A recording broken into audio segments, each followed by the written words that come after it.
Proposed motions, yes.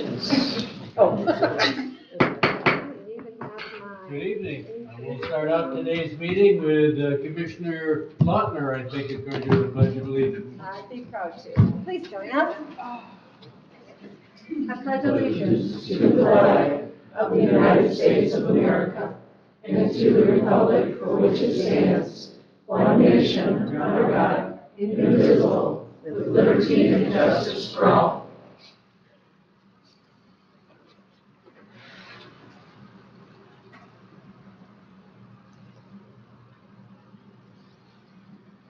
Thank you.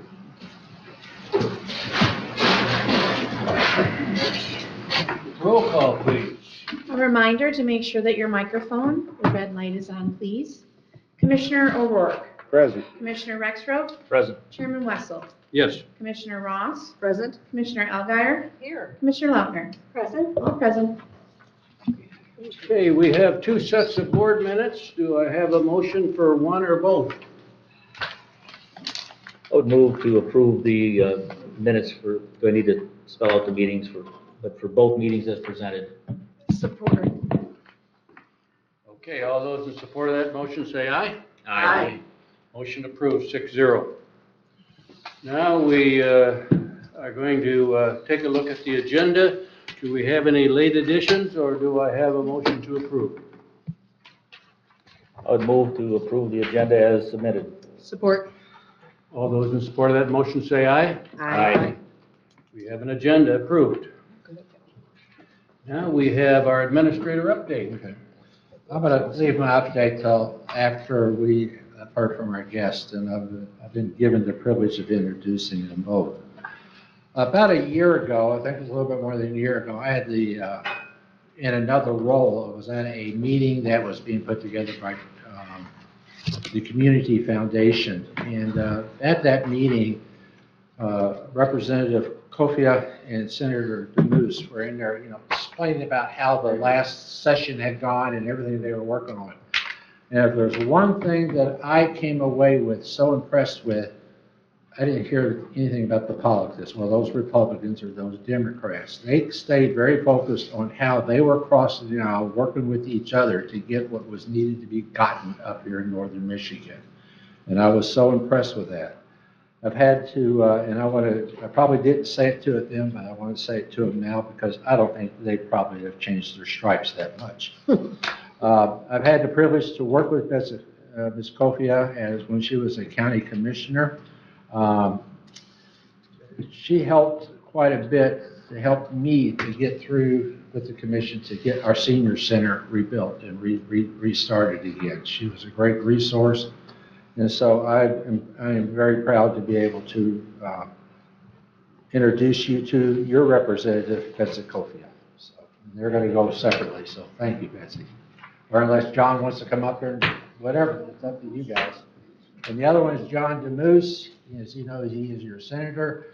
The only negative about him that he lives up in someplace called Petoskey or someplace, but Charlotte, somewhere up over in that part of it, but he's, I know as mayor, he's come to talk to me on several occasions, but again, he cares about northern Michigan, and he shares with me, he kind of gets some of his colleagues a little riled up because he's trying to get done what we need done up here, so that's great. So I'll turn it over to you guys and how you all want to do this, so.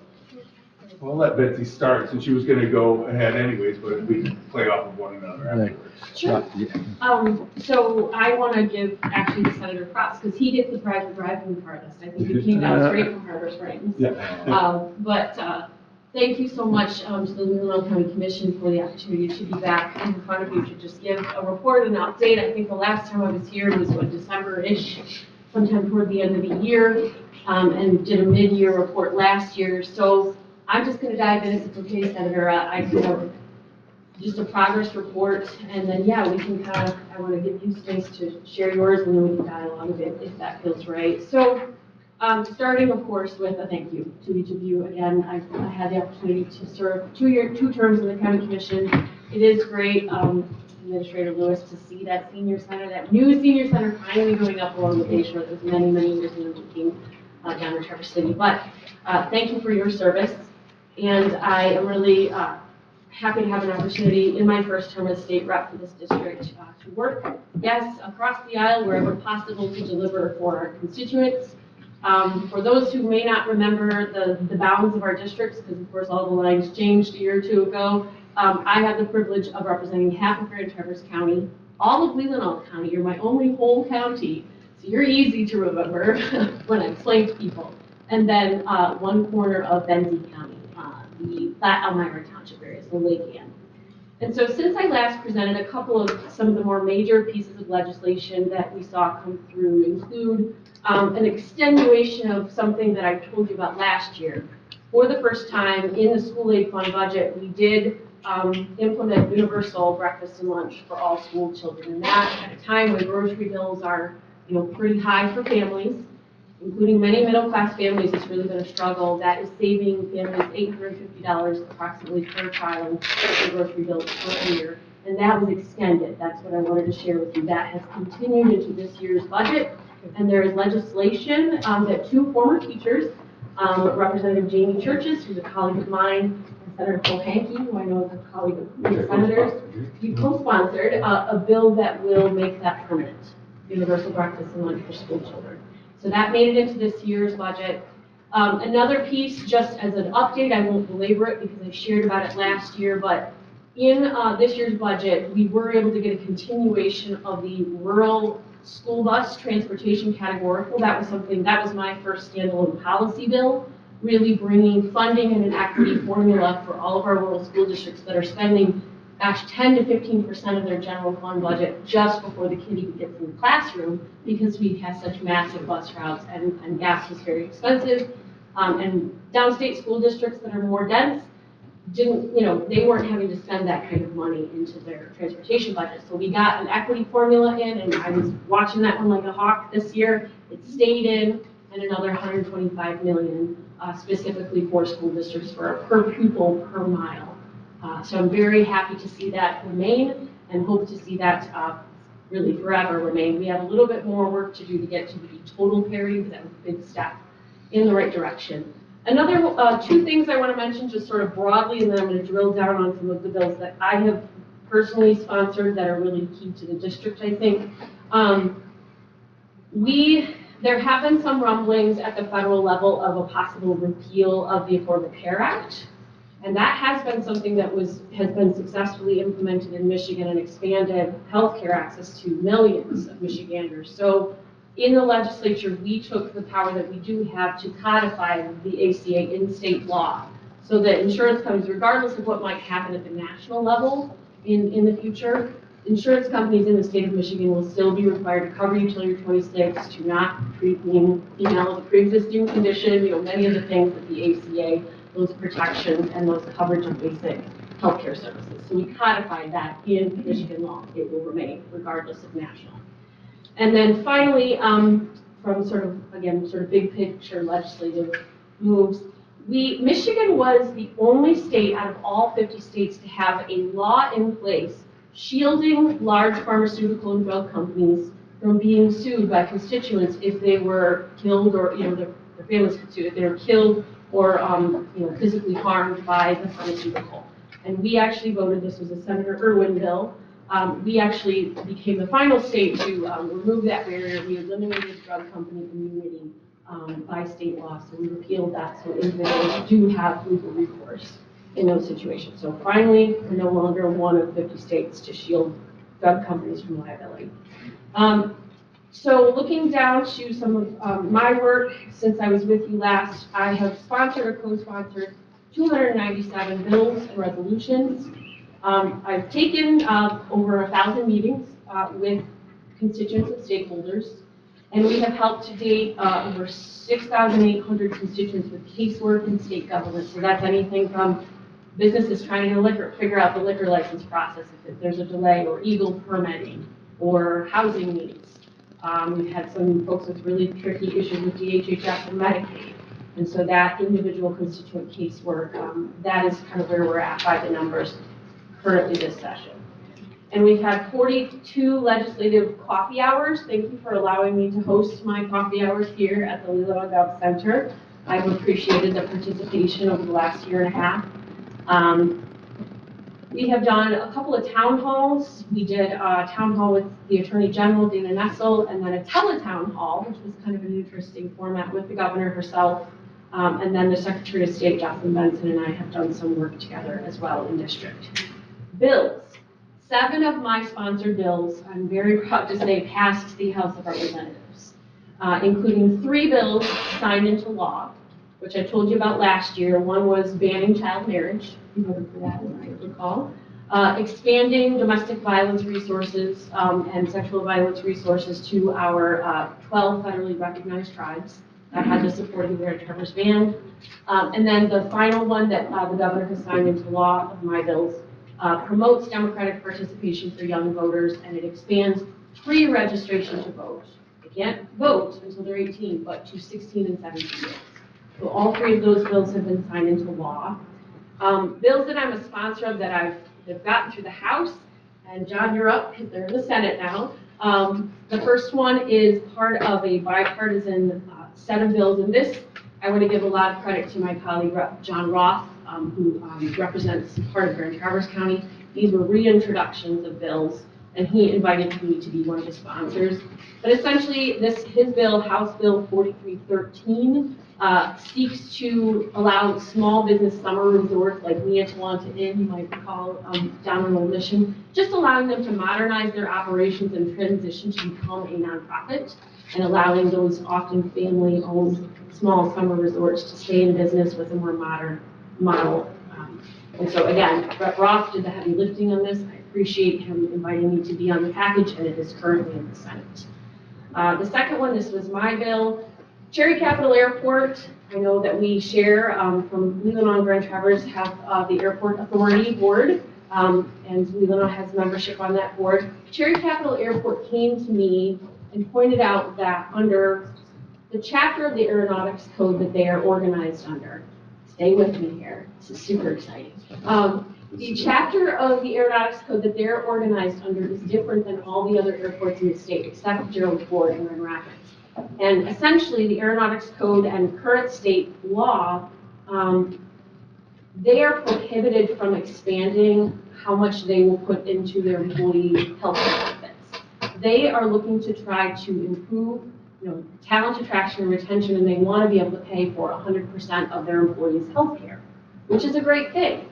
But weirdly enough, under the Aeronautics Code that they're organized under, they needed to change to state statute to allow them to do like all the other airports and actually pay for all of their employee health care. So my bill does that. Put simply, it will allow that to occur. That bill has made it through the House. I think that one might have even been unanimous.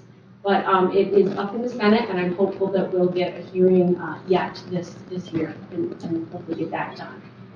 I have another bill that would allow MISHDA, housing is a huge issue. I have a bill that's in a larger package that would allow MISHDA to hold its debt and only sell it when market conditions are more favorable for cancellation, rather than currently under statute, they are required to immediately sell their debt. So if this bill, and it made it through the House, it was pretty broad bipartisan support. I don't know if it was fully, unanimous, but pretty strong. If we get this through the Senate and the governor signs it, this would free up, they would save millions of dollars. They would be able to earn millions of dollars, and that will help them in addressing some of our affordable housing goals. And then finally, House Bill 5047 is my bill. It's part of a larger package, and if you're familiar with the guardianship issue, we have a lot of issues with guardians and conservators in Michigan. So many of them are doing a great job. They're doing the best they can to care for vulnerable seniors and adults. But we do have abuses that occur. Over 70,000, there have been some great reports on this, over 70,000 vulnerable adults per year in Michigan experience, unfortunately, financial or other types of abuse at the hands of their guardians or conservators. Things like not being allowed to see your family. Things like the guardian getting the courts award them guardianship, and they immediately take all of the person's belongings, dump it in a dumpster, and put the house on the market without any consent of that person, that remote person. So this is something that has been a problem for a long time.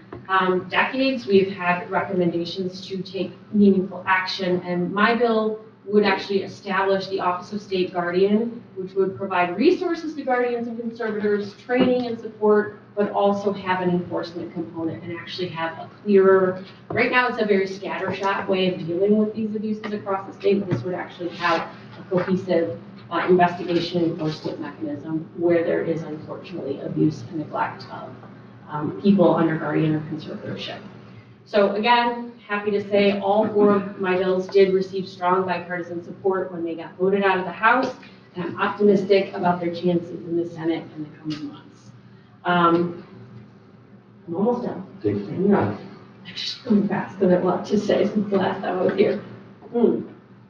So I'm also happy to say, and John and I spoke on the way up here, he'll probably get into this more, but housing continues to be a major issue in our region, access to housing.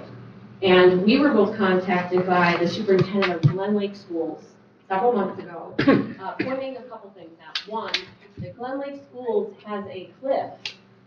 Half of their teachers can retire in the next 5 years. Half. And the superintendent, he pointed out to us that he said, look, we pay pretty well for starting wages for teachers, but to give you some context, he moved up here from Kalamazoo a few years ago to take the job. He said, I couldn't find a house in Leelanau County on a superintendent's salary. We have a real problem here. So, he kind of pitched an idea to us. They have identified some state-owned property in Leelanau County near Glen Lake Schools, and they have already talked to the local units of government. If we can get a statute changed around how the state-owned property is allowed to be used, we want to actually change the law to allow it to put housing as an allowable use. And the plan would be to develop educator housing for support staff and teachers for Glen Lake schools, essentially. So I can, certainly let the senator go into that in more detail, but our teams have been working together for the last several months, and we're in the process of getting ready to introduce twin bills in the House and the Senate, and we'll both work up the race to see if we get it done, get it across the finish line first. But this would not only help, with the Glen Lake schools, but it would change the law so that state-owned property across the state, there are other areas in my district and across the state that are dealing with some of these challenges, more flexibility for use of land to address this need. So I will leave the rest for you to speak to in a minute. There's a whole bunch of stuff about the budget. Few projects that we got in this year's budget that are key for the 103rd. The senator and I worked closely together on educator housing in Grand Traverse County, and we got $5 million in the budget this year to help build some housing down there. They're dealing with very similar issues. Another one that is specific to Leelanau County, we got $1 million in the budget for a water main extension in Bingham Township in Leelanau County, and then one that serves all 3 of my counties, $3.2 million to expand the program of all-inclusive care for the elder, the PACE program, to support that program. So $3.2 million specifically for our region on that. I will send you, I have a whole list of some of the key items that came out of this year's budget that I think are particularly of interest to our region, but I won't bore you by going through all of them right this moment. I'll send them to you. So with that, that's just a little bit of a synopsis of some of the constituent work, of the bills, and some of the key budget priorities that I've been excited to be a part of moving over my first year and a half on the job. So thanks. John, you're up. I'll probably talk a little bit more about process, and you all understand this, and I wish more people understood that this isn't, we play politics to get where we are, but the job is to govern. It's not to play politics. And most of that, as you all know full well, is relatively boring stuff. I mean, this is routine stuff, and you gotta do it. And it's not stuff that gets your base fired up. It's not stuff you necessarily even post about. Most of the bills, I wouldn't even bore you going through most of the bills with you. And thank God it works like that. It's okay. But as we go into an election year, I mean, look for people, I don't care who they are, who want to govern, who understand these type of things. And, I'll tell you, for instance, one of the bills that I got passed this year, it was signed into law, was literally defining what a sterile area of an airport fits. Everybody in here knows you can't take a gun past security. But our law, our Michigan law, defined what it meant to be past security by saying, look at federal regulations SR 7521. Federal regulation SR 7521 was redefined to be about drone legislation. So our law made no sense. A prosecutor called me and said, John, there's a problem. We might not be able to prosecute if there is a case of this happening, because most of this actually happens at the state level or the local level, not at the federal level. And that's something we had to fix. And you wouldn't believe how long it took to get that through, but it was done. I mean, we could go on and on and on. And a lot of our job, Betsy gets this too, is sort of just talking to people and working things out. There was a big problem locally related to the air show, where the airport had some concerns about this, and the charity festival was really wanted this. And so, I made some calls and talked to Kevin Klein, who's a good guy, and said, Kevin, I'm not gonna do something public, but everybody loves this air show. It's the coolest thing happening in northern Michigan. You gotta, and you know what, they were able to do it. It wasn't a legislative solution, but we have a role to play in bringing people together and things. I'll give you an update on, and some of it's kind of crazy how this happens. We just went through budget cycle, okay? And I watched the people, and again, this is what I'm cautious of, on both sides of the aisle. Both sides are guilty, my side as well, of just plain old playing politics. And it is frustrating to no end. And I was watching this with our school funding this year. And for 6 months, I was listening to our leadership in my party, and I know things were going on the other side. I'm just not privy to the behind-the-scenes discussion on your side. Yeah, but these guys were playing politics, and they were drawing a line in the sand that they would never be able to fix. You just knew from politics, so it was basically trying to be a pain in the neck. And I finally decided right before the budget was passed, you know what? I love our schools. Our schools, they're not perfect, but they do good work. And every year, their number one outcry to us is, oh, are we going to get the budget on time? We got to make our plans. Are you going to support the budget and all this stuff? So I finally said, you know what? I supported it last year and gave it immediate effect. I'm going to do that this year. And I'm all ready to just go at it, no matter what arrows I take from my own leadership in my party. And the next day I go into the office on the day we're going to start considering these things, Tuesday morning, and all of our superintendents are there. And I said, guys, I want you to know I'm standing up to my caucus and I'm going to vote yes on this school bill. They said, no, don't do it. And it was the craziest set of negotiations. And I mean, this went on literally till 5 in the morning. Those guys all sat with me, all the people from throughout our district stayed in the Senate chamber till 5 a.m. while we were trying to negotiate something, because this is the first time in like 20 years where the foundational allowance hasn't been increased at all, not a dime. And also there were some problems in there. They cut out 92% of the funding for mental health and school resource officers and these type of things, which is really bad.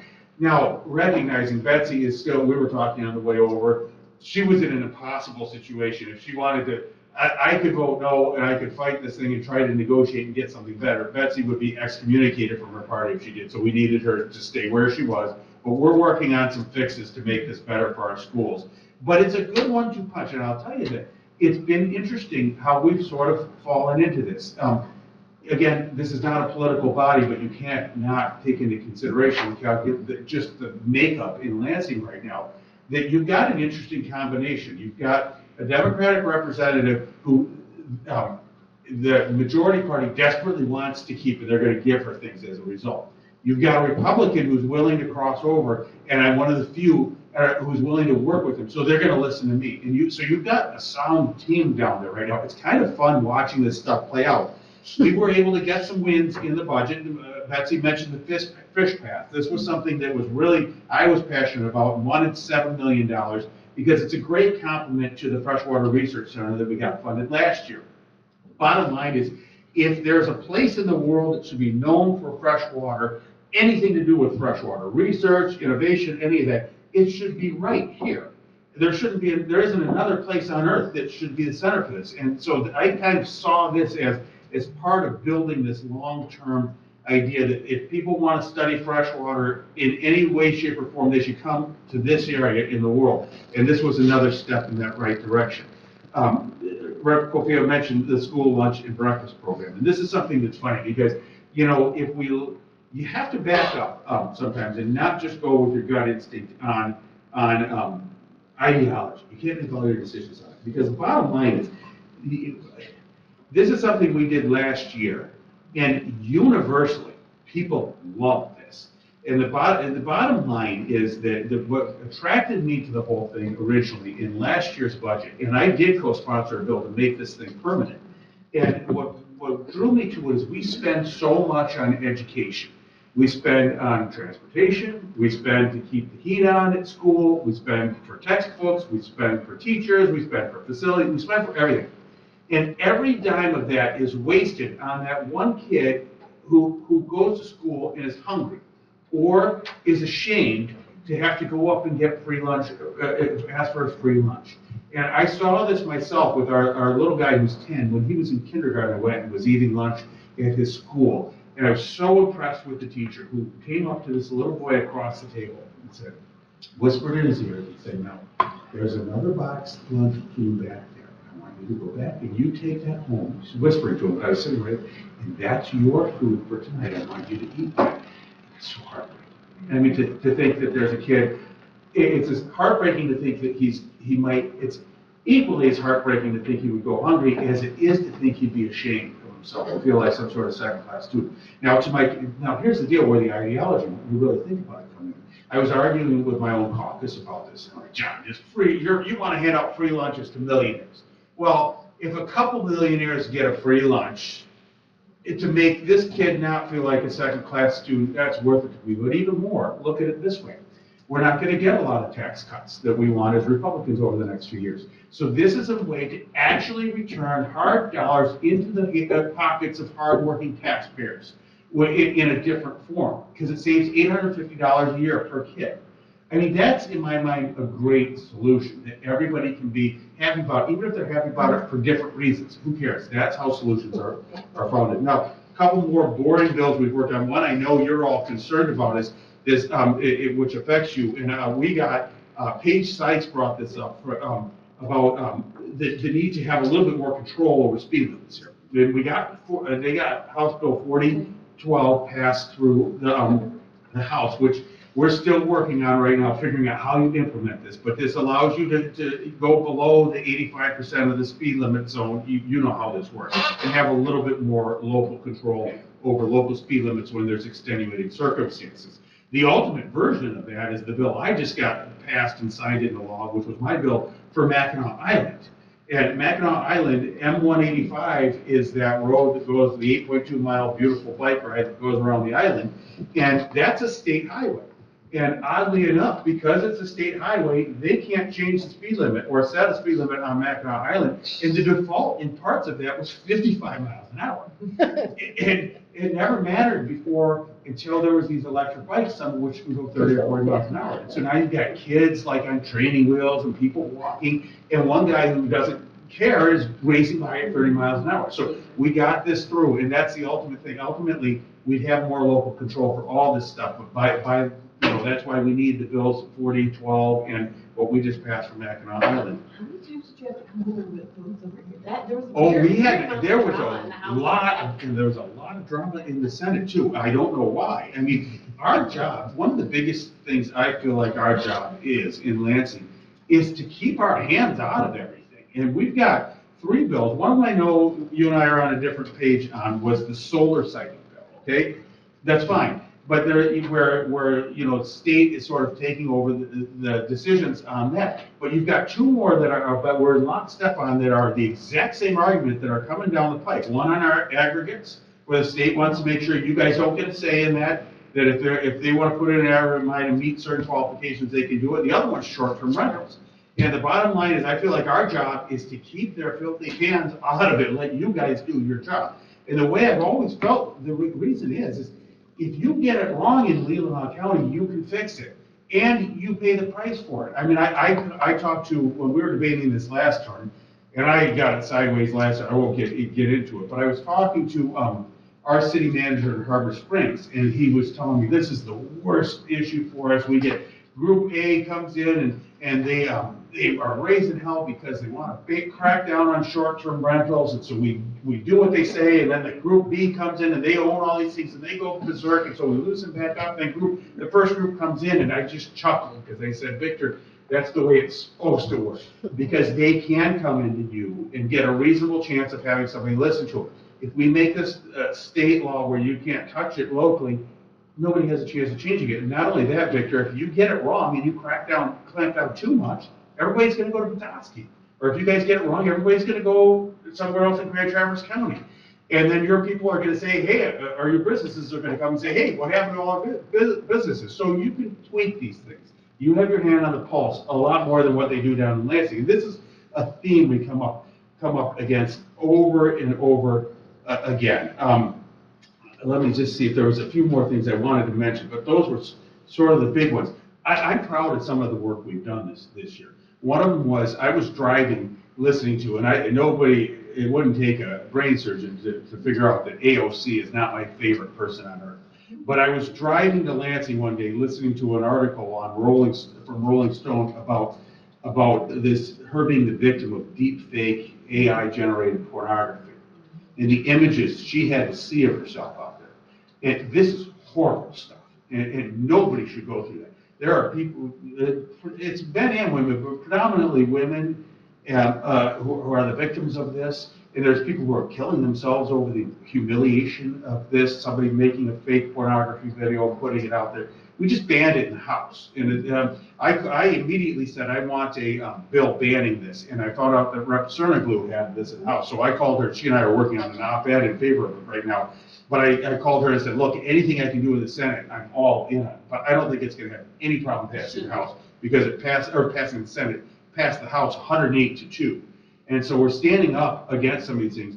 Rep. Kofia mentioned the child marriage, and one of the arguments against banning this was, well, what about the two 16-year-olds who are in love? This isn't what this is about. This is about the people, we hear about human trafficking all the time. This is about the people, the parents who are totally lost, who sort of farm their kid out at 14 to a 30-year-old man. This is sickening. And this is something we can all agree upon. I mean, it violates every moral fiber in my being, just as it would in Rep. Kofia's building. So I feel like we're making progress on some of those things. Here's another example of something, though, that's kind of interesting. You know, when you're in the minority, it's a different ballgame. You know, we don't run the joint. And so there will be a different agenda if we are in the majority sometime, but my job is to do the best I can for our district. And here's a great example of how things can actually work. And again, it should restore confidence. This has really restored confidence to me a lot. That this isn't just a bunch of screaming and yelling. That there are people who want to do the right thing.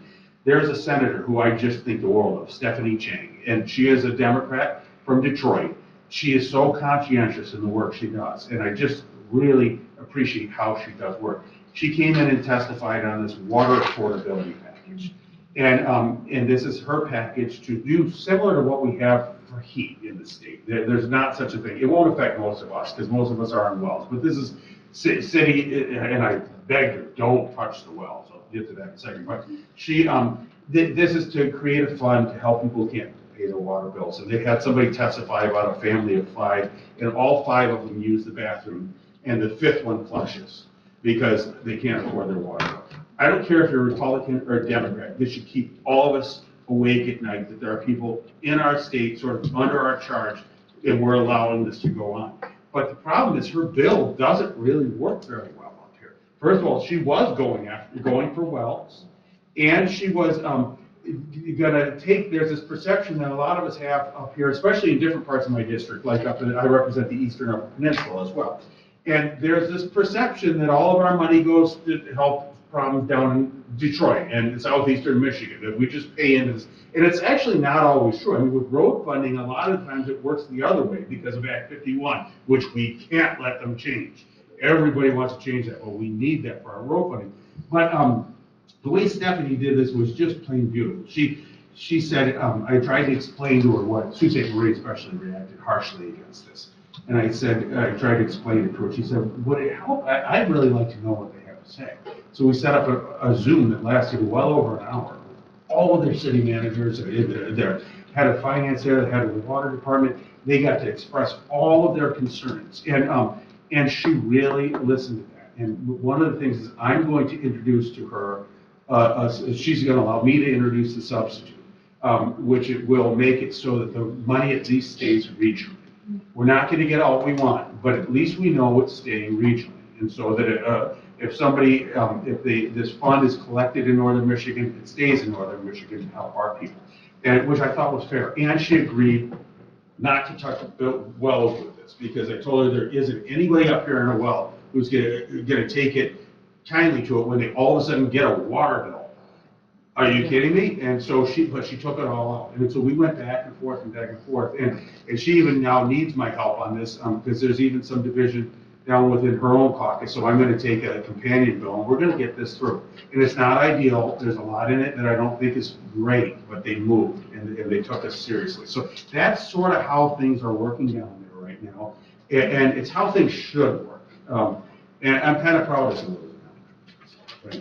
So it's not all perfect. It's not all perfect. And the last thing I'll bring up is something we were talking about today, that it's been something that I've been working with for most of my career. We started our film production company in the year 2000, which was a deeply divided year. I mean, remember the presidential election was decided by the Supreme Court. And it wasn't as hate-filled as things are today. But our goal, we started our company with the goal of saying, look, there's got to be some things in this country that, as deeply divided as we are, we can all still celebrate together. And that's why we did films at Arlington Cemetery and Medal of Honor recipients and NASA and some of these other things. And I started working with a group whose whole mission was to rebuild a sense of grace and civility in this world. And the bottom line is, we've been talking, Betsy and I have been talking. The first person who called immediately after President Trump was shot, I mean, within 5 minutes of me finding out about it, was Betsy, saying we've got to make sure there's not political violence. And I don't know that this was even related to political violence. But the bottom line is, that's the call of our day. No matter how different we are. Betsy and I have never seen eye to eye on abortion and on a number of issues. But we have got to rebuild this sense of grace and civility and not tolerate anything else coming up into this election, because it's kind of scary out there. You know? So anyways, I think there's some good things that can happen, and I think we all need to be on guard. Questions for either the senator or the representative? Yes, Commissioner Lautner. Just a couple of quick, there was a lot of scuttlebutt about college funding that NMC didn't get. Do you have anything was something changed, or NMC college funding was reduced, or So what is thank the you, story? Commissioner Lautner. After the governor had announced her, during the State of the State, she talked about free community college for all, right? And I immediately got contacted by NMC, which I'm a proud alum. Nick Nisley and Gabe Schneider, their legislative affairs person, reached out to me and pointed out that their understanding of the way the governor's proposal would work would actually take away some of the baseline funding that the college has to actually operate. And so I worked with Nick and President Nisley and Gabe. We got meetings with House Fiscal to kind of talk through the proposal, and what ended up coming out at the end does not impact MSC. Like, I was very specific. I worked with the community. It was tricky, right? Because there's a Michigan Community College Association, and I think there's 26 community colleges. Most of them have only in-district tuition, that's their bread and butter, and so the governor's proposal wouldn't have really affected them too much. So the majority of the Community College Association really weren't bothered, but I had one NMC and like 7 or 8 mostly rural colleges that it could really have negatively impacted. So we were able to advocate early enough on in the budget process that we were able to avoid that outcome. I appreciate you asking, and I will continue to watch that really closely. But yeah, I think we were able to avoid that I think outcome. they still lose a little bit. I mean, that's one of the reasons I was opposed to the budget, but one thing I want to add to that is something really bad happened with NMC last year. And I was on the capital outlay committee, and the reason I voted yes on that whole budget last year was because of a $7 million project for NMC here. And we got this passed in the fall. This got caught up in politics. And I think I mean, I'm not gonna point fingers but all of a sudden, there was a supplemental bill that came through, and they replaced NMC with a couple of colleges down the state. And I even went up to the chair of the committee saying, what are you doing? And I said, not only that, you didn't tell me you were gonna do this. I had to find out from their lobbyist. And she said, oh, no, was yours one of the school's cuts? I said, it sure was. And I said, and I negotiated in good faith with you on this. And they gave me their word. We'll see how much that values. We haven't met all year as a capital outlay committee. But she said, I give you my word, it will be in next year. So we'll see. I'm gonna hold their feet to this, because that was really unconscionable to change it at the last minute, especially since I've been willing to help out with that. So NMC has gotten the short end of the stick, but they've also gotten some good things. I mean, they're part of the whole freshwater research innovation lab. We got them funding last year, which was a big deal for their aviation program. And we're really advocating for them on a daily basis, because that's an important institution. Very, yeah. And then the name of the bill on the housing on state property, There isn't a name yet because our offices are still finalizing before introduction. okay, I just So want to there won't be a bill number until we actually do intro. And because we had talked about doing a double set with a House bill version and a Senate bill version, there will be two different numbers. So in a nutshell, how would it work? Like, would the housing be owned by the state and rented to educators? Would they be allowed to We're still buy? working out the details. The one in Glen Lake specifically is to take money, or land that's already been allocated by the state and it's allowed to be used for a bunch of different purposes, just not housing, and to allow it to be used for housing. And there's a lot of creative solutions going on right now, because everywhere we go, we hear about this housing problem. I mean, it's the number one thing anybody's talking about. I don't know that the government can come in and solve it, but there's certain things we could do to help it. And so one of them being this project in Glen Lake. One, I've got to build, statute has to be changed because schools can't use money for funds. And I represent Beaver Island. Beaver Island is having a horrible time. They can't hire any teachers because they can't find a place to live. And so they don't need more money for their school facilities. They need teachers, which to get there, they need housing, which would be owned by the district. I've got a bill that will make that possible. We've changed a lot of MISHPA rules to make it easier, to increase the size of these projects. Betsy's downplaying. I'd love to take more credit for it, and I did advocate for it, but that housing that they just did with Grand Traverse County Schools and Interlochen and with the Catholic schools, that $5 million we got, that was really her baby. And that's gonna make a big difference. So we're still spelling out the details on how Glen Lake can use Okay, this. one more quick Yeah. question. Would it be just for educators, or what about our firemen, our police officers, our farmers? I think we're open. We're open to We're anything. certainly open. I mean, I've met with our I'm local done. fire chiefs, right, law enforcement. This is a massive problem that we're dealing with a lot of those like institutions that we rely on. This was one brought to us But by the schools. So if you've got one let's go for it. I mean, that's what our job is. If you've got an idea for this because they're having the same problems too. I want But to read the how it's change- going to work first. Sure, but Commissioner Lautner, the change that we're looking to would be changing state statute to expand usage to housing. So it's not limiting it to educators, but as the senator said, it was Glen Lake schools trying to get creative about a real serious issue. 50% of them can retire in the next 5 years. That's a pretty, and to his point, like, I don't believe that quote government can solve the problem of housing. We talked about it before. We live in an incredibly blessed geography. People want to live here. People can afford to come here and buy cash sometimes, and this will continue to be an issue. So it's just how do we find tools to put on the table? How do we do what we can with the resources that we have at the state level to try to come alongside communities as they grapple with this And get business, or get government out of the way where need be. And Yeah. we've got a great cherry farmer who's building a whole complex to house his workers. I've got a business up near Petoskey that's investing because they can't fill their workforce. They're building a whole neighborhood to do this. And if there's things we can do to help, if you have projects like that in Leelanau County, let us know. We'll advocate it. Because what ends up happening is we won't know what we'll have to do the research to find out if there are legislative things or laws, standing in the way of these things. But we can work on that. So. I just have a quick question on process. Bill, the House Bill 4012 is, the one that's really affecting my constituents in Leland Township. So do I rely on your office talking to Mr. Lewis, or do I rely on the local regional MDOT Well, representative, or where do we start working on this? So I wanted, Dakota, can you, and you may help with this, but we just talked about today, Dakota Baker, right? Stand up, Dakota.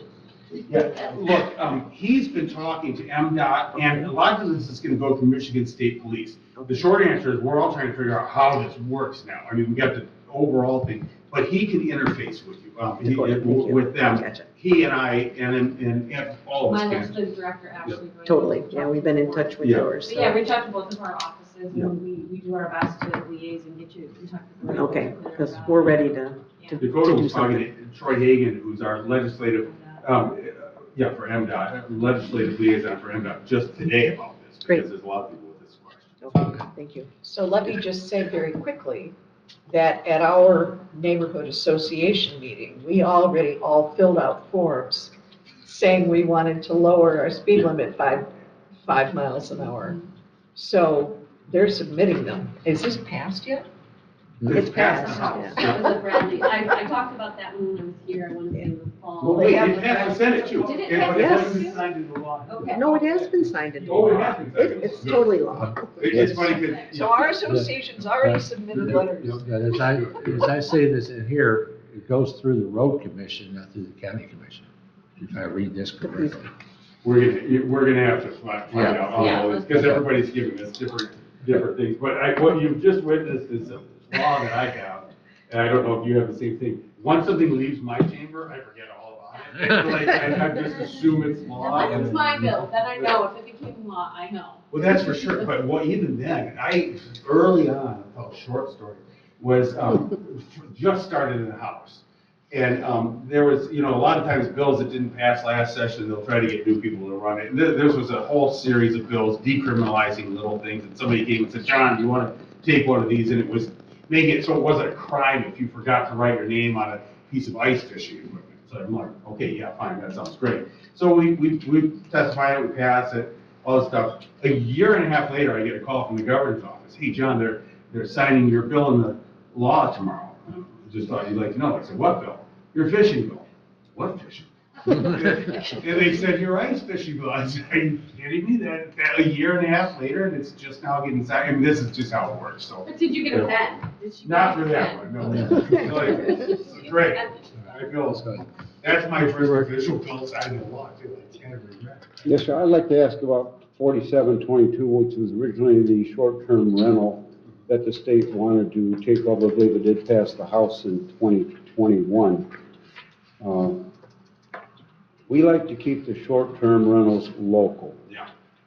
Elmwood, I spent on that, that was, you can make a lot of friends and a lot of enemies sitting on a township board, okay? We had like 3% or 4%, and I believe the state looked at 30%. That would change the whole face of Leelanau County.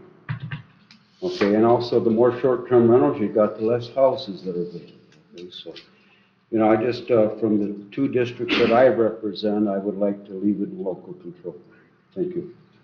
Well, and I can offer Commissioner O'Rourke, those bills, to my knowledge, have not come back up.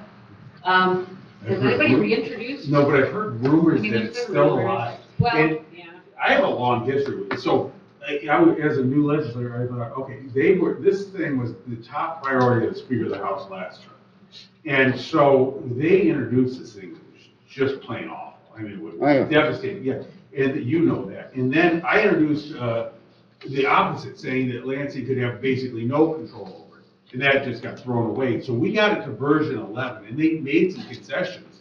And then brought me in and said, John, we gave you a lot of concessions. They brought it down to, but the one I was really lobbying to was so that some rich guy from downstate can't buy a whole neighborhood, you could limit it to a person owning 2. And they said, that means you're a yes. And I'm like, gosh, they're right. I did negotiate on this. So I actually voted yes. And it's the worst thing I've ever done. I mean, I hate, well, so, no, it is. But even then, because we got to version 11, and that's sort of how it works. If you're negotiating, it'd be so easy to vote no. But I immediately went that night to Wayne Schmidt saying, Wayne, this will never pass the Senate, right? And he said, no. And I talked to the governor's liaison, don't worry, she's never going to sign this into law. But what I learned the hard way was nobody gets to see what happens behind the scenes in Lansing.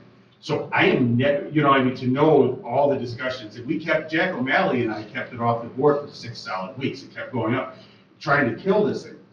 But nobody saw it, so I will never touch this again as long as I live. And, I'm a no. no, I mean, I will be a hard no on it. I just think it's unconscionable for the reasons I said before there.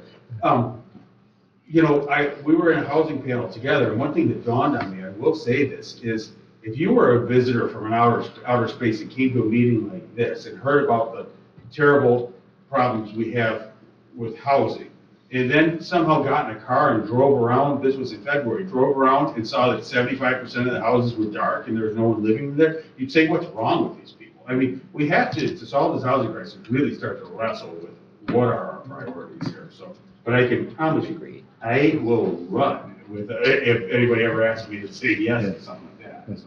Yeah, well, there's another bill, 5438, Regulation Act, that deals with penalties and taxes and, liability insurance and things like that. It's, if you get part of it, you're probably going to get the other part. So I would just look into that. Just please look into that. If you. Representative Senator, thank you so much for working together. Thank you. Thank you. Thank you very much for your work. Okay.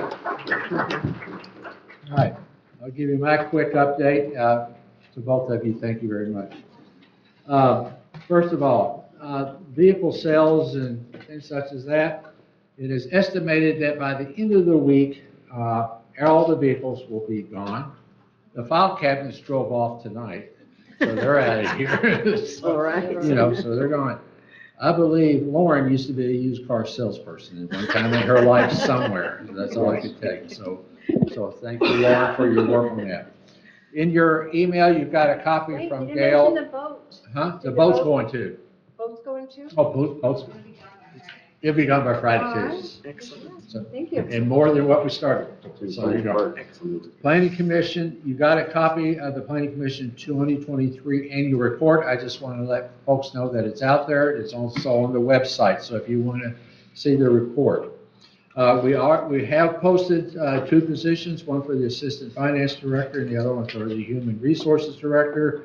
We have already had resumes submitted, so hopefully we're going to be able to get those moving right along.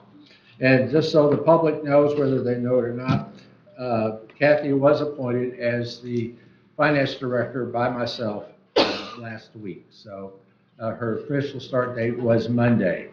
And I wasn't here, so she couldn't yell at me yesterday, so that was good. So those are my quickies, real quick. Thank you. Thank you. And congratulations, Kathy, and thank you. We are now down on our agenda to our first public comment opportunity. You have 3 minutes to talk to us about anything that's on the agenda. The senator and the representative talked about a lot of things, so that gives you a lot of opportunity. But please come forward, raise your hand, we'll call you. Yes, Keith Ashley.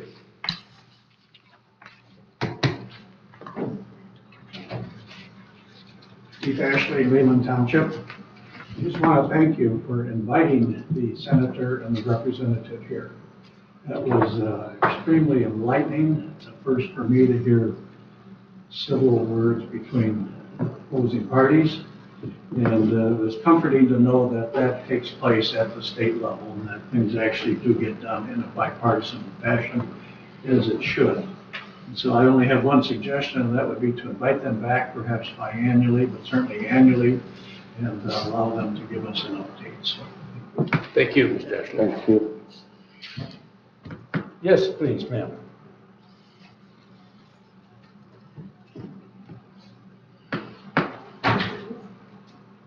I'm Patty Lesh from Northport, Leelanau Township. Since I was rightfully chastised for speaking out of sequence last time I came to this table, I figured I'd better review the packet information before coming to speak about my concern.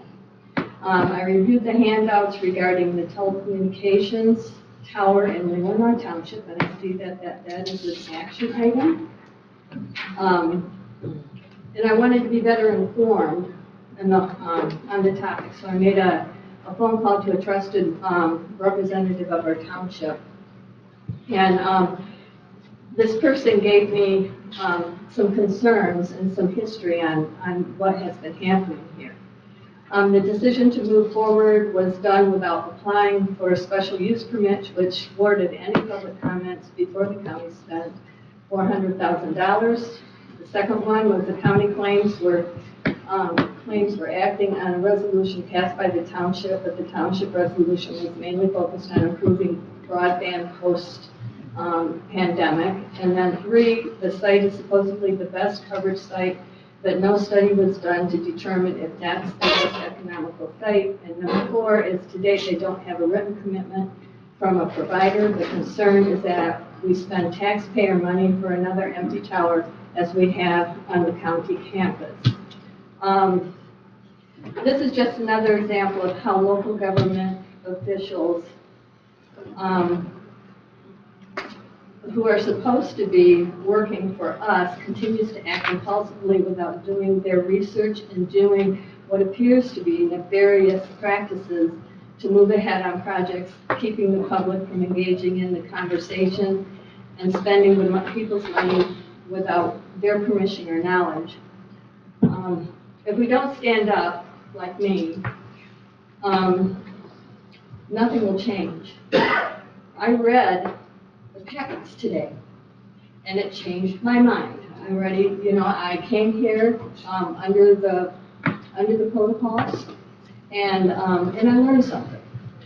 And I hope when you review this portion of the information, or whatever the tower information that you guys are going to be addressing today, that I hope that you have learned something from the broadband and from other projects that you have done, that you've rushed into them, have not dotted your I's, crossed your T's, and looked to see what the obstacles could be. So I just, it's like, I feel as though it's like giving my money to my parents to hold for me, but then finding out that they're using my money to purchase their addiction of choice. So, and that offends. Thank you very much. Other public comment? Yes, Steve. Good evening. I'm Steve Steyer, Empire Township. I'm here representing the Leelanau County Historic Preservation Society. We are the Fort Farm Barn people.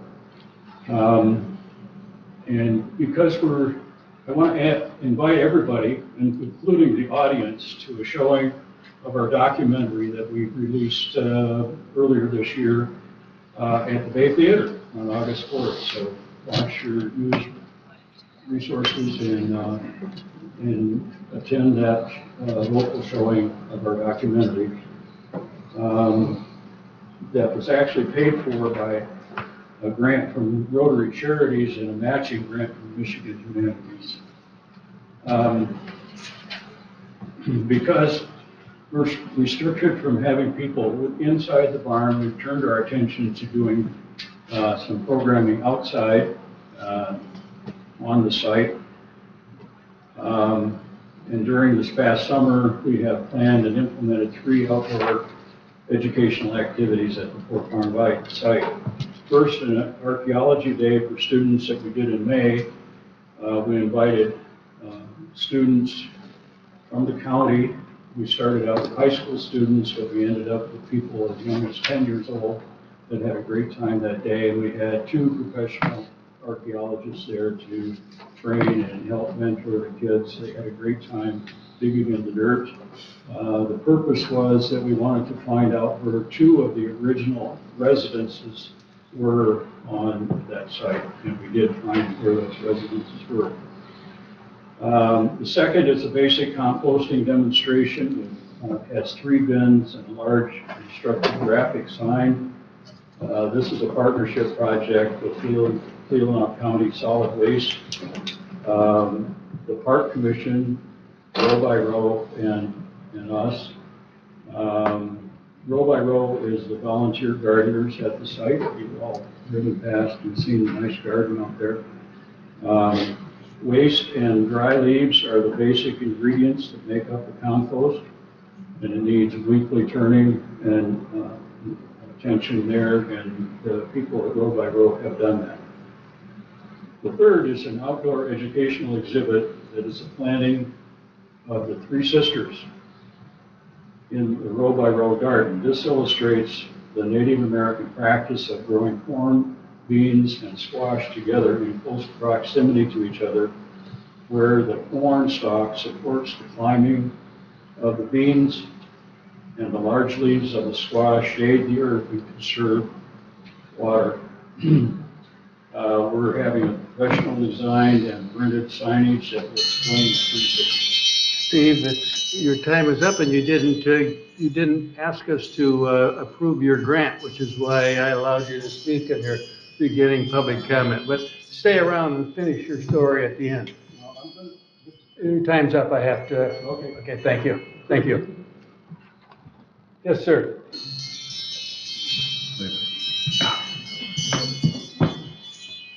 Item 4C on the agenda is energy. I recently came across some information on energy that I want to share with you. Thanks, Don. Sorry about that. Where's energy? On my agenda. Don Spagan, Leland Township, and like I said, this is some information that I just recently came across. Full disclosure, I have not read it cover to cover myself, but I know that you get lots of stuff in your packets, lots of information to go through, and I understand there is some time between now and early fall on the solar panel grant thing, which falls under energy. So I just wanted to share this all with you as something that you could look at as you deliberate on energy policy items here. Thank you. Thank you very much. Thanks, Don. Yes.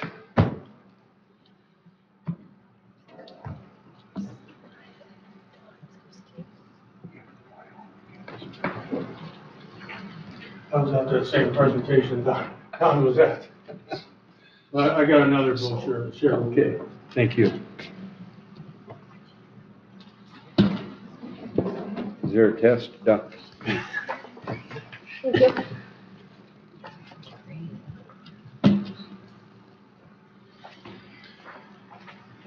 I'm Harry Stebbins.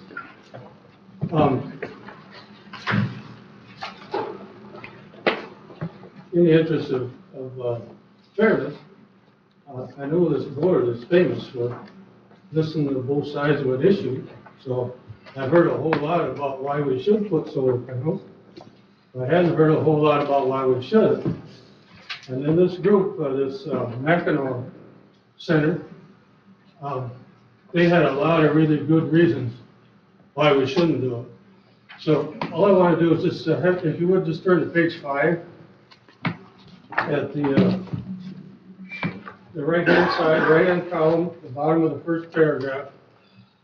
I just want to point out that solar panels create 300 times more toxic waste per unit of energy than do nuclear power plants.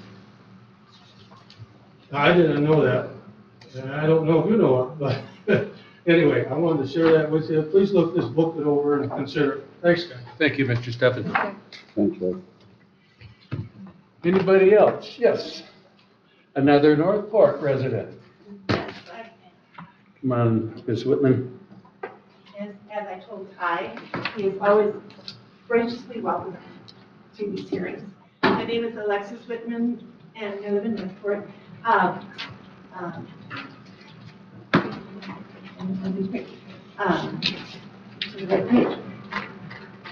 We had a presentation from the Mackinac Center. Mackinac Center. Now you got me flustered. And Mr. Hayes, John Hayes, came to represent them. They are a non-political organization. They do everything from the basis of a free market approach rather than a controlled market approach. And so it's interesting to think in terms of how free market might govern energy versus a controlled and subsidized market controls energy. And for instance, Tesla rebates being given to very wealthy people while I drive a 24-year-old Toyota and subsidize it with my taxes. So that's a kind of distribution of income that goes towards a goal set from high above. And where a market exists at the local level as well as at scaled up levels. The analogy he gave is that we're dealing with a system of energy that's not, alternative energy is not very efficient. Nuclear energy works at a capacity of 96% efficiency, whereas wind is 18% and solar is like 6%, in terms of real capacity to provide energy in a reliable way. And you still have to provide backup, because you can't count on those 100% for reliability. So you have to provide a backup system, because the demand is just going to continue to grow. With data centers, with AI, needs for power, for the industry that will have, when we make America great again, back in our country, we're going to have huge energy demands. And solar is like a fashion item. It's like fancy sunglasses that you put on when you want to look stylish. But in terms of really solving the problem for our country with energy, it is not fair money. It makes it more expensive for regular energy to provide because they have difficulty competing against the subsidies. If you had a baseball team like the Pittsburghers and you had one guy who was kind of unreliable, he'd show up once in a while, he wouldn't come to practice, but he had fancy Nike sneakers and really great protein bars. But you had another whole crew of people who were putting out day in, day out, making runs and hits. Are you going to want to put that guy in the team, as fancy as he is, when you've got to produce a game and win? So that's my urge. I would urge you to have the same presentation because it's very enlightening. Thank you. Thank you. Anybody else want to make public comment? Yes. Right. Scott?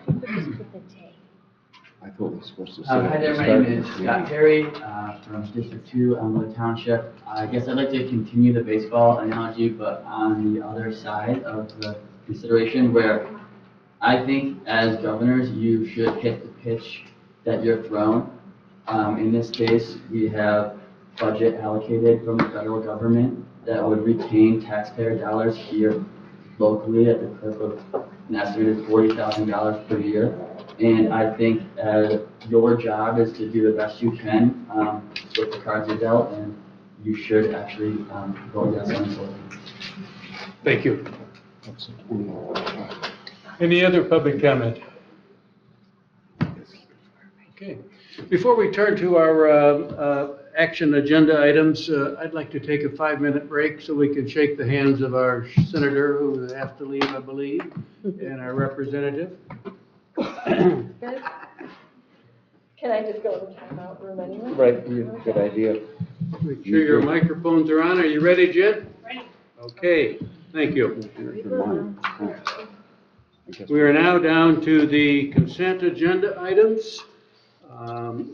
The consent agenda are those items that we discussed at last Tuesday's executive committee, and we're all in agreement to move them forward.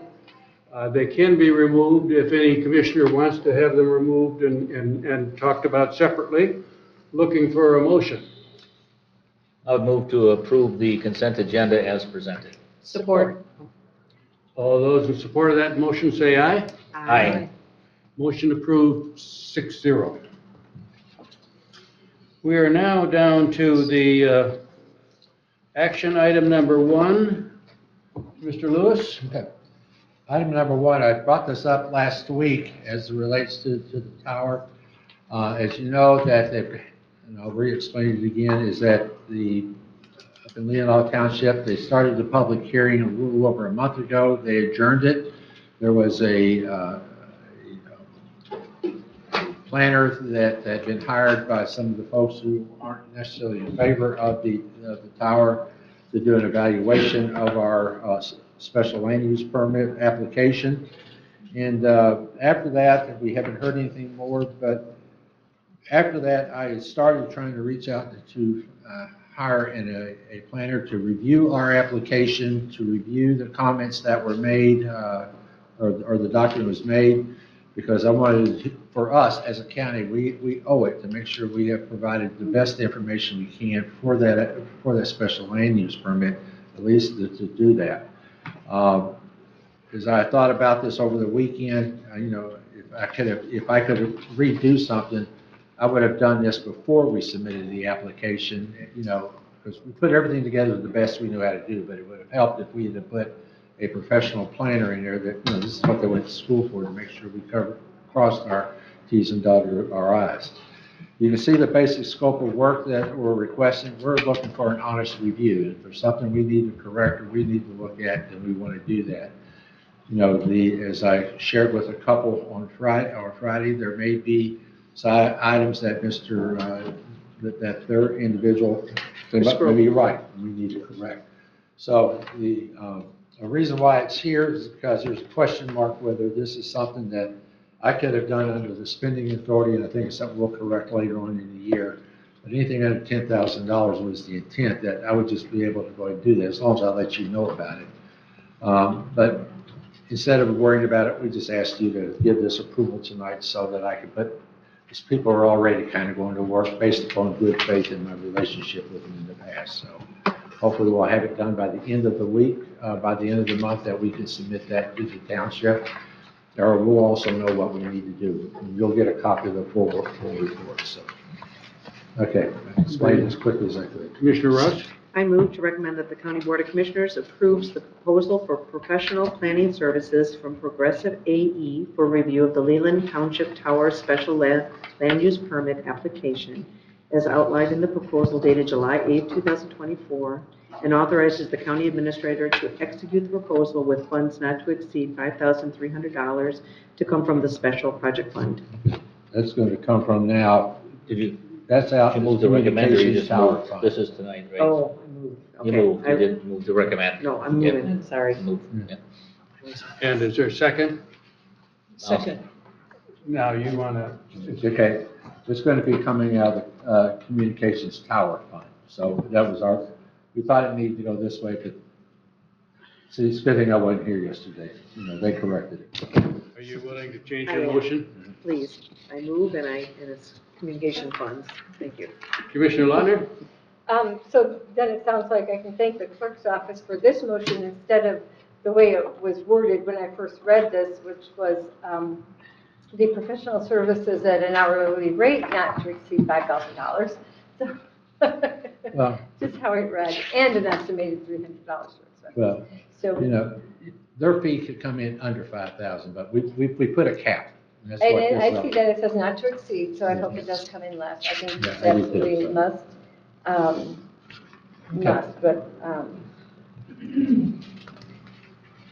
do we know what their hourly rate is?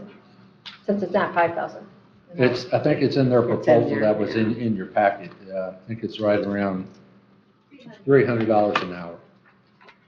I think So I that saw was 300. the, Yeah, $300 very an end. hour. Okay, 300 an hour, okay. Any other questions? So I saw that in their expenses, but did not. The expenses are not going to exceed $300. Right. So I want to make sure all that got put in there too, so their expenses will not exceed $300. So do we have more than just this one sheet from them? But this covers everything, well, it should be. Now, this basically covered everything in it.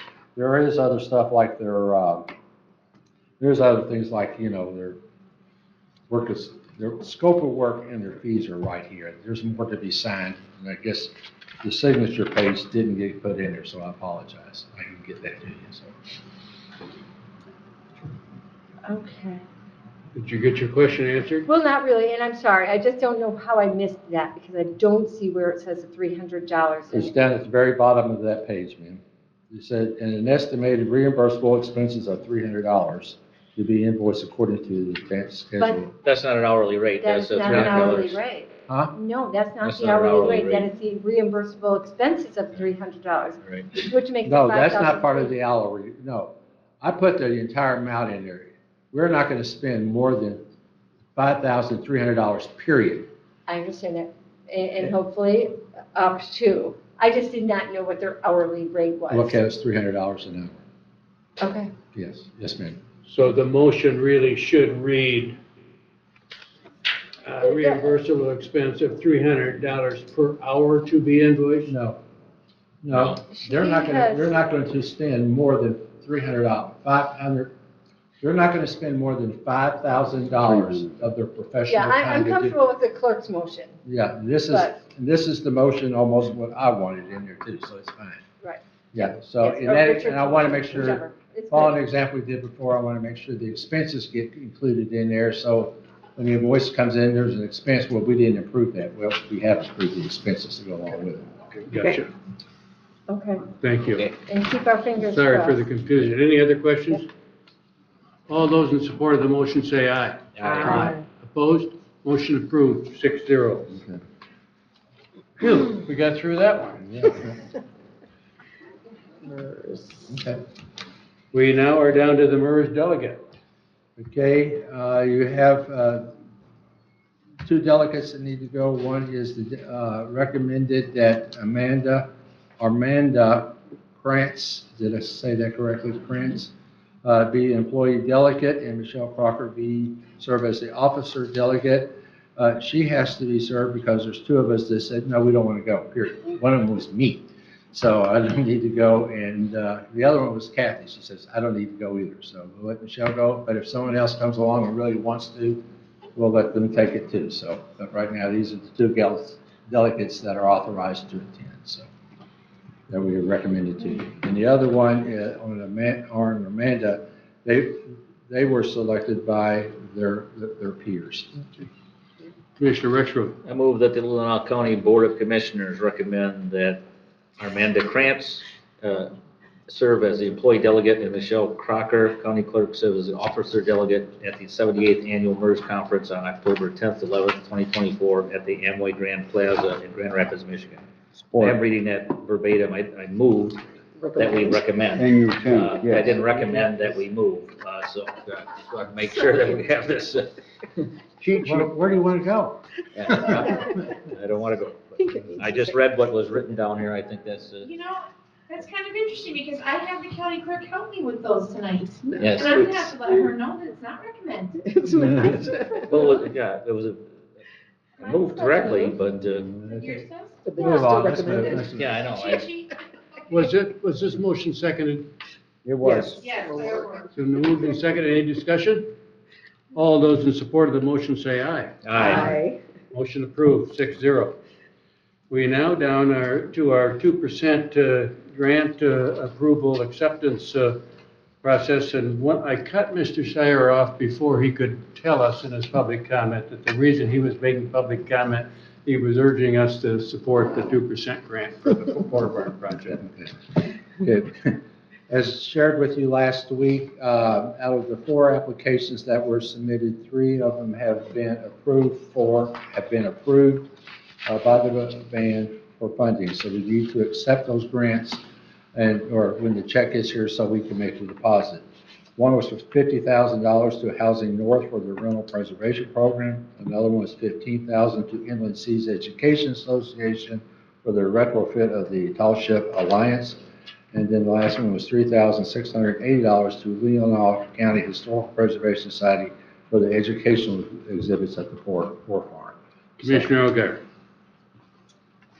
I move that the Leelanau County Board of Commissioners accept the 2% grant awards from the Grand Traverse Band of Ottawa and Chippewa Indians as listed by our Administrator Richard Lewis and enter into agreements with Housing North, Inland Seas Education Association, and Leelanau County Historical Preservation Society in order to disperse the funds for the approved projects. Support. Discussion. Yes, I recommend that we move forward with this motion, so. Very good there, Doug. Any other discussion? All those in support of the motion say aye. Aye. Motion approved, 6-0. You're killing me, Smalls. So now we have to vote on the actual motion, right? We are now We're just down voting on to that. the next one, Okay. E911. Okay, sometime back, you approved this whole you approved the entire plan as it relates to the, I forgot what this is here, the Leelanau County 911 service plan. But your motion down there at one point, talked about having to go to the public hearing, and it made it kind of fuzzy that, okay, you really haven't given final approval until after the public hearing. Public hearing has been held, there were no comments, and there's been no change. So this motion here is now giving the final approval for this plan so it can be enacted. Commissioner Rexroth. I move that the Leelanau County Board of Commissioners approve the Leelanau County Resolution number 2024-013, the E911 Service Plan Adoption Resolution. Support. All those in support, Take it it's to a roll roll call. call. Yep, Rick, please.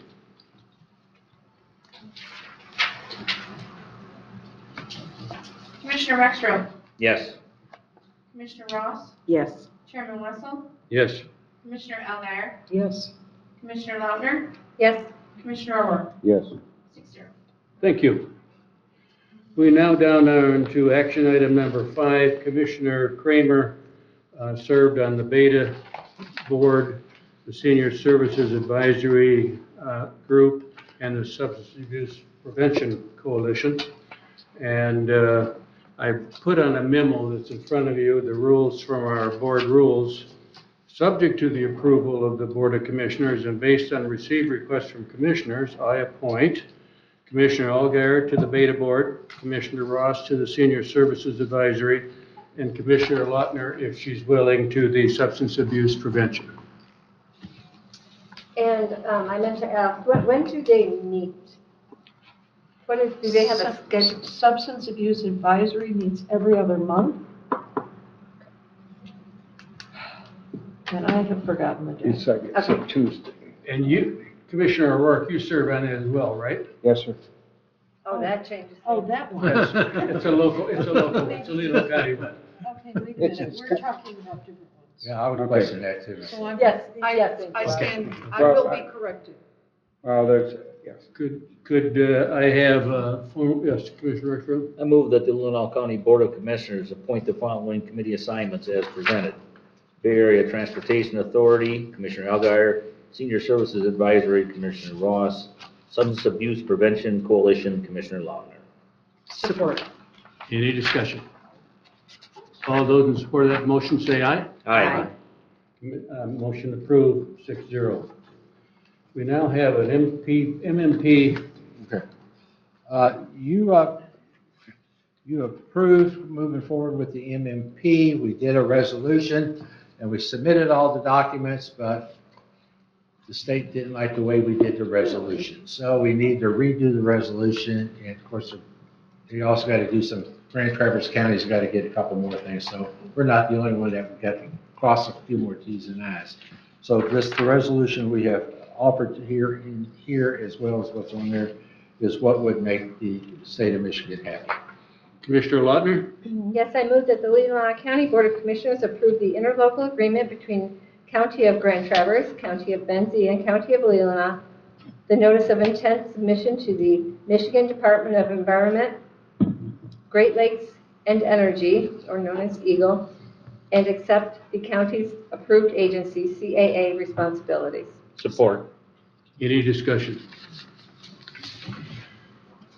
Will they want us to do a roll call on this or just a vote? Do a roll call, be on the safe side, if you don't mind. Yes. Sorry about that, Jen, that was good. That's all right. I'm prepared. Commissioner Lautner, Yes. Commissioner O'Rourke, Yes. Commissioner Rexroth, Yes. Commissioner Ross, Yes. Chairman Wessel, Yes. Commissioner Algier, Yes. 6-0. We are now down to your item number 6. Okay, just a couple of follow-ups from last week. One, before you is a budget schedule. that's something you asked for, to make sure we get that clarified. So we have that lined up. Thank you, Kathy, for putting that together. So we'll, you wanted that, and so there is. You don't have to do anything, but this is what you wanted. The second question was still dealt with the stipends. It's continued to think about it, talk with Kathy.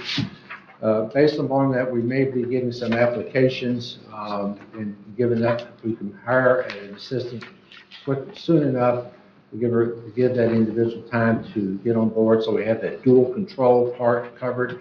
I'm gonna stick with the plan that we will end the stipends on the date of when we present the budget to you in September. So that'll be on your general meeting that you'll have. Now, we're not gonna have a long discussion, but I still feel like we'll have everything completed that we need to be complete, that the stipends will no longer be required. So that is the plan. I gave it some thought. And if we can do it sooner, we'll let you know, and we'll keep you informed. But the dual control is the thing that we really want to get put into place, because, we still need that. But if we can get someone hired within the next month and give them enough time to get it up here to speed with us, we should be able to meet that planned date without problem. So that's, all this is update. You don't have to take any action, but that's what was requested of me last week, and we're continuing to move forward, so. Thank you. Okay. Any questions for the administrator? And I am still working on another job description, so that'll be coming to you next month. So. If you have feedback on the schedule, talk to Mr. Lewis about it. One thing that I didn't realize is that, I thought I would have an extra week in October, but no, y'all want to meet the first Tuesday in October, not the second. No, that's all being set in your schedule a long time, but we will make it. We'll be fine. So it's no problem. All right, don't let us down. No, ma'am. I will not let you down to the best of my ability. Okay, that takes us down to review of financials. Thank you, Kathy, for responding to my one question. Any questions for Kathy? Well, I had a question lately, there were two different indigent defense fund attorneys that have submitted bills from way back. So I know we have a policy that we have to have those quarterly. Does that policy apply to our vendors? I am not aware that that would apply to these vendors. These cases, I did look at the invoices. Some of these are felonies, and they are long-term.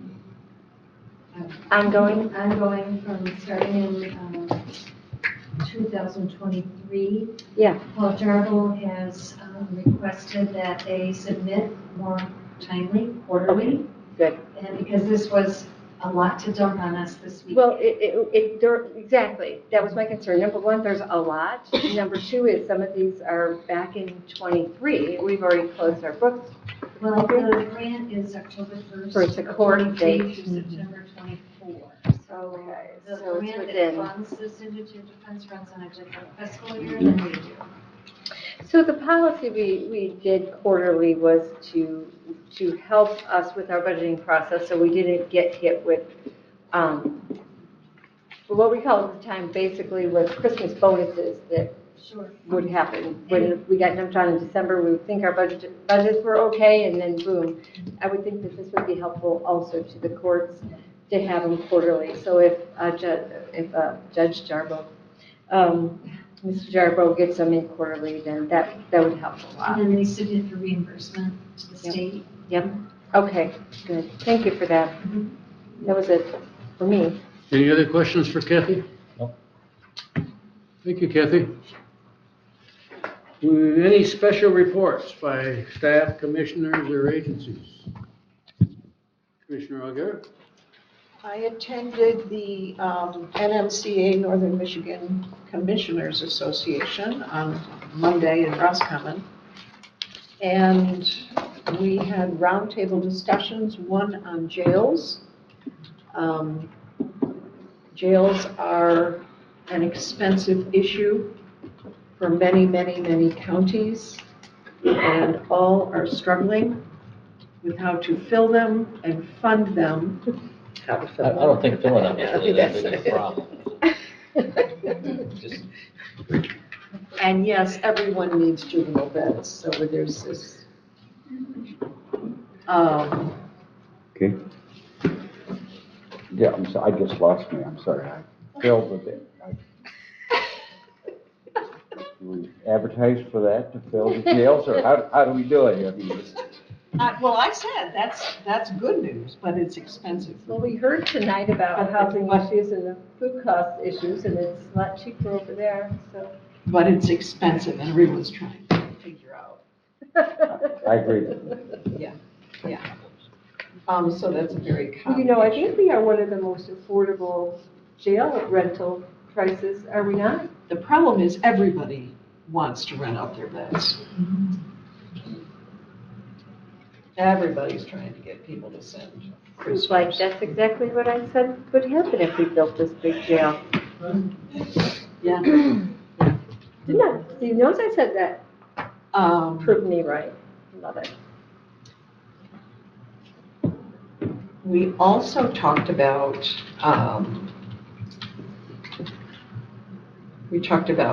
the impact of 4-year terms on everyone. Oh, yes, I always sit back, don't I? I'm sorry, I apologize. Anyway, it's always a very interesting meeting. I forget. And it's valuable. We compare ideas, we share things that have worked and things that have not worked. So I'm very glad that we have, that I'm able to attend this year. Thank you for representing us there. Thank you. Any other agency or commissioner reports? A note from the Health Board, we have our Health Board meeting on the 30th of July in this room at 2 o'clock. If anybody wants to attend, we are moving forward with finding a new health officer. So the agenda will be talking about that process. Are you sure it's in this room?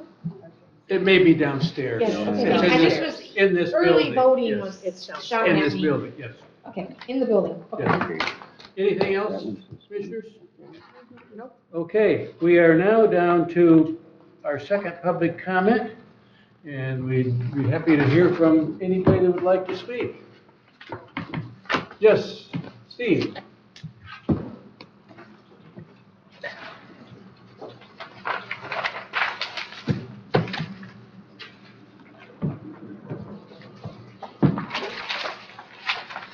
Good evening. The jail costs county taxpayers $100 per day per bed. That's what we built. Take that number times all the empty beds we've had for years, and we're into millions of dollars in taxpayers and being over taxpayers.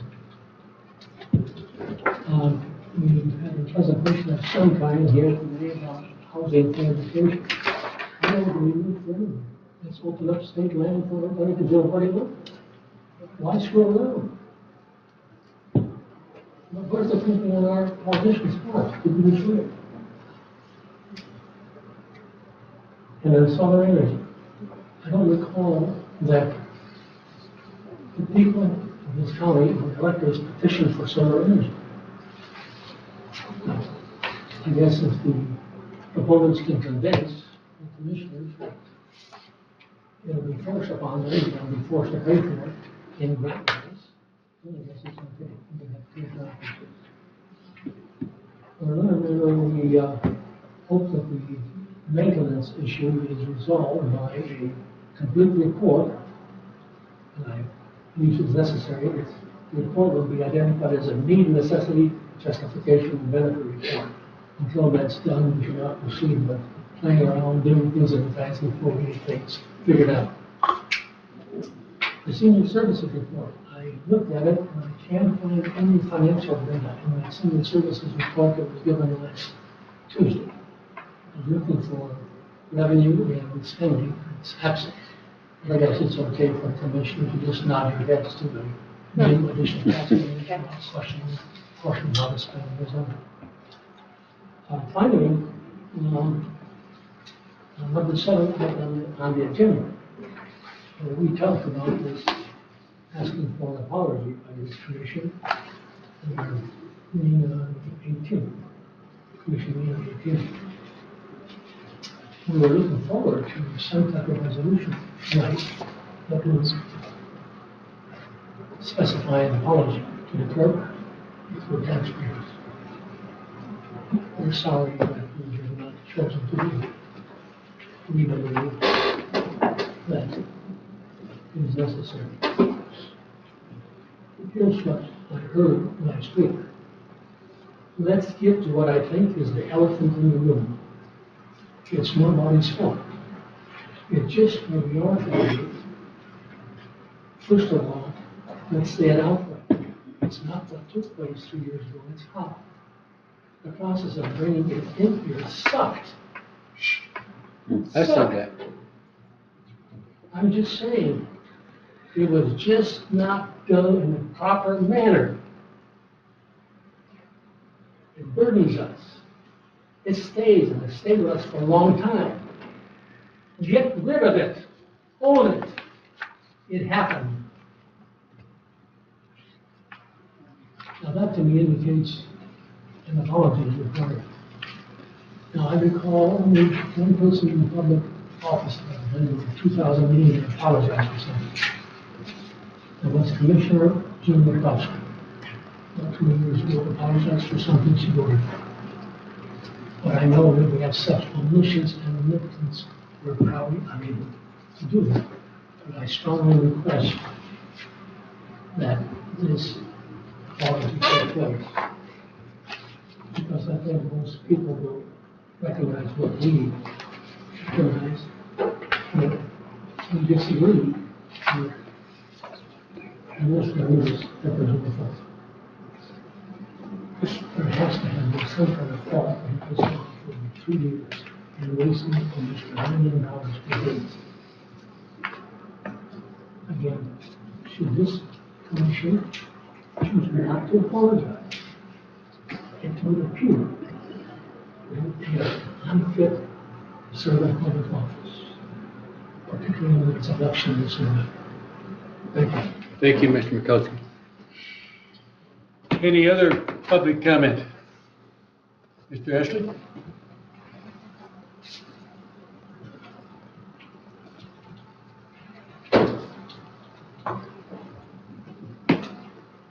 Keith Ashley, Leelanau Township. I couldn't hear everything that Mr. McCuskey said, but I do agree that the amount of money that was spent on not getting a new administrator is an incredible amount of money that is, my mind and others, has been wasted. I'll deal with some money that's a much lesser amount. Commissioner Lautner mentioned about Christmas bonus, and I like to be Scrooge, so I'll play Scrooge. And this is not, I know, a dialogue, but I'll ask the question, and hopefully I'll get some answers at a point in time.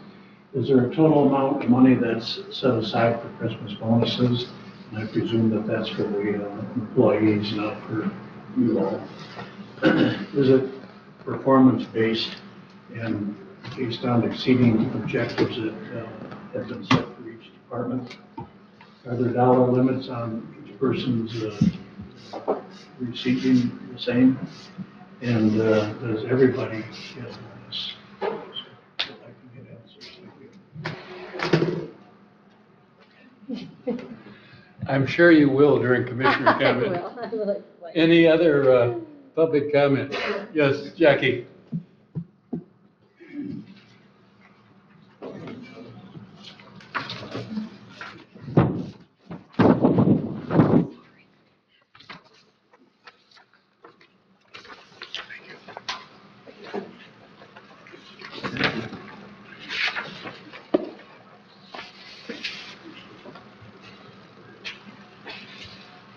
Hello, my name is Jackie Anderson. I'm a Bingham Township resident and chair of the Aging Well and Leelanau Committee.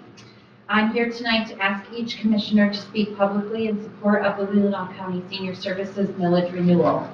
As an occupational therapist working in both long-term care and home health care for nearly 25 years, 20 of those being in Leelanau County, I witnessed firsthand the benefits of this program.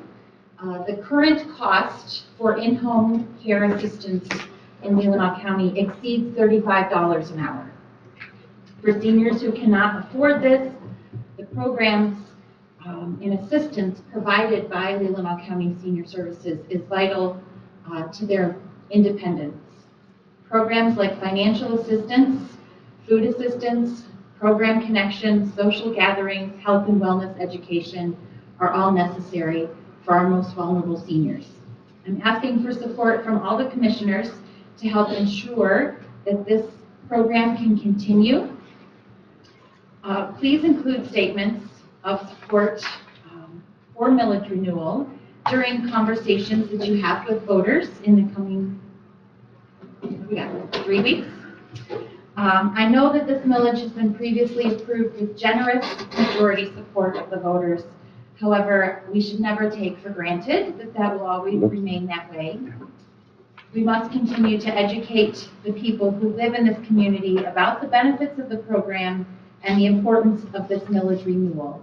I assure you that each and every one of you have constituents in your district who benefit from these programs, and the loss of the program would have devastating consequences for them, leaving hundreds of seniors in our community without services to remain in their home. Thank you. Thank you, Jackie. Any other public comment? I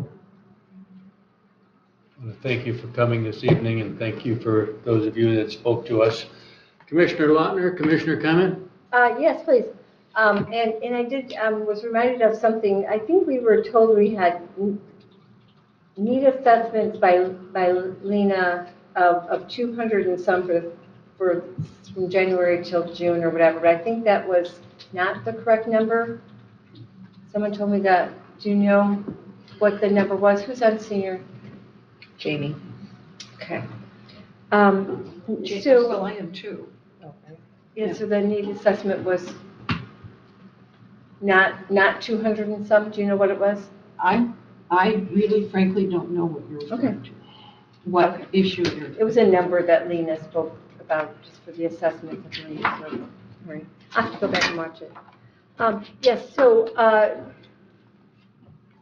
we had to implement a policy some years ago because we have some reimbursable expenses to employees, such as like we would have a department head that would travel. So there would be a mileage that this person would be entitled to reimburse for. And what would happen is that said employee would wait from January, save all those up until December, and ask for this reimbursement that was an entitled reimbursement. And this was just one particular employee, but there's many situations where there are these reimbursable expenses, or they're not even reimbursable, they're just well, mileage is reimbursable, et cetera. Or but per diems could pile up, et cetera. So what would happen is the employees would wait until December and turn those in and use it as their own Christmas bonus. So come November, we are looking at budget, and our budgets are much more elevated than they ought to be at that time, because we don't know what expenses are out there. So all of a sudden, come December, these would be turned in and created budgeting problems. It also created a real problem of accountability, because who could remember in December whether we had had an employee go to Gaylord in February or Grand Rapids in March. No, it was beyond what anybody could keep track of. So we implemented a quarterly, all these things must be turned in quarterly so that we can much easier track our budget. So that was the end of the Christmas bonuses.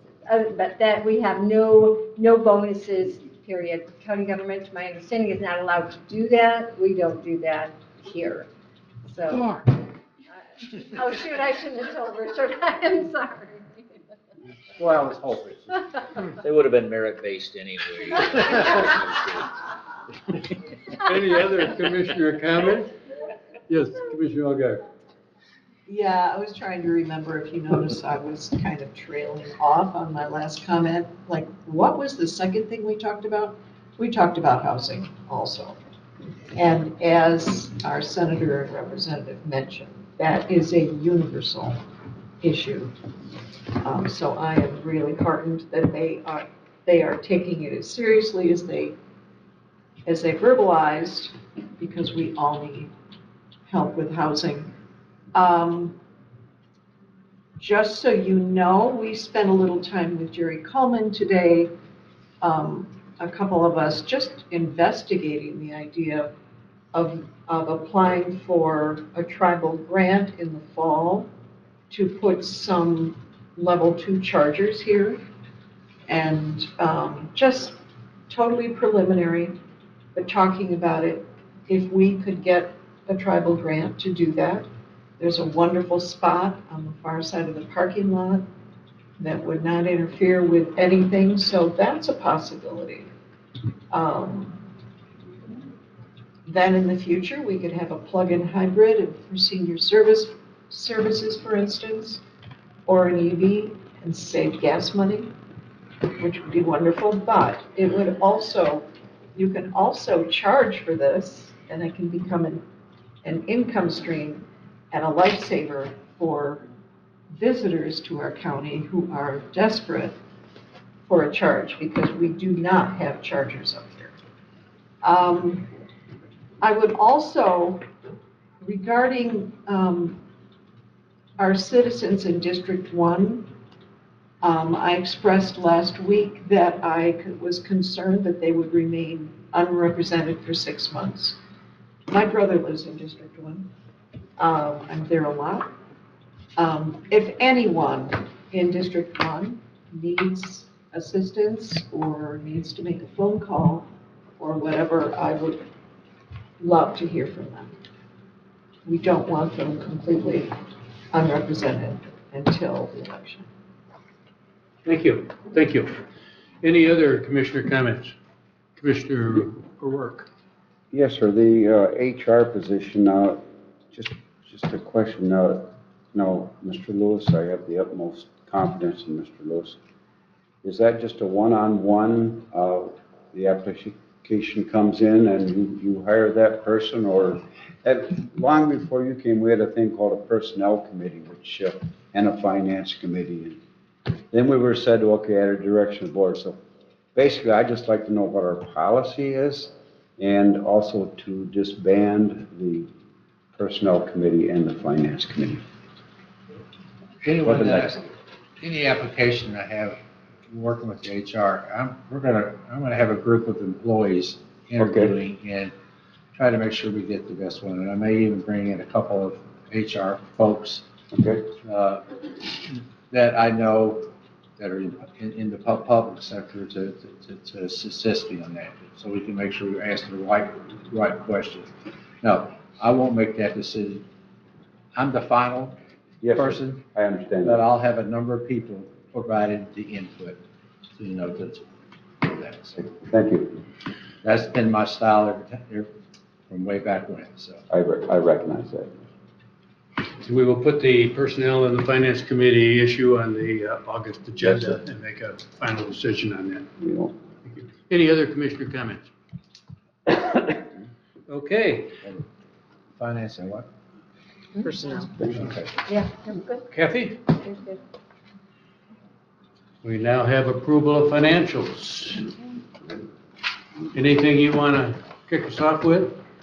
No, you can Do you want tackle to cover the fund? the fund transfers. Yes. And we're just going to be making sure that we can make our payment in September for the radio com project. I think we have 2 years left. 2, I can do after this payment.